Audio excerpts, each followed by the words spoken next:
বলছেন বিচার ব্যবস্থা সংশোধন করতে হবে।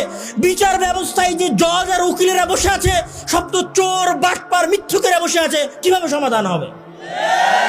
তাহলে ওই জায়গায় এমন সন্তানকে পাঠাতে হবে যে তার বাপকে দেখেছে যে আমার বাপ মাঠে কাজ করেছে, আর আমার বাপ আমাকে দ্বীনের শিক্ষা দিয়েছে যে মরে গেলেও সত্য বলতে হবে, মরে গেলেও ন্যায় প্রতিষ্ঠা করতে হবে, মরে গেলেও আদল প্রতিষ্ঠা করতে হবে, মরে গেলেও ইনসাফ প্রতিষ্ঠা করতে হবে, আমার শত্রুর সাথে হলেও আমাকে ইনসাফ করতে হবে।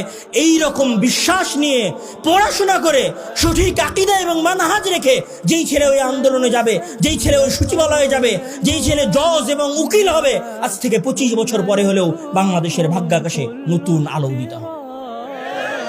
সেইটার জন্য আপনাদেরকে প্রস্তুতি নিতে হবে, সেইটার জন্য আপনার সন্তানকে প্রস্তুত করতে হবে। এই যে আজকে এই জালসায় এতগুলো মানুষ এসেছেন, এতগুলো মানুষের মাঝে জালসা হবে না? জালসার পরে নাসিম ভাই অনেক কষ্ট করে প্রোগ্রাম করেছে, অনেক টাকা পয়সা এটার পেছনে খরচ করেছে। আমরা এসেছি, আব্দুর রহিম বক্তব্য দিয়েছে, আমি বক্তব্য দিচ্ছি, আমার পরে আব্দুল্লাহ ভাই বক্তব্য দিচ্ছে, আমার বক্তব্যের পরে সাথে সাথে আপনারা ঠিক বলতেছেন, আব্দুল্লাহ ভাই বক্তব্য দিবে, তখন আরো জোরে জোরে ঠিক বলবেন। আপনার ওই ঠিকের আওয়াজ শেষ আর আপনার কর্ম শেষ।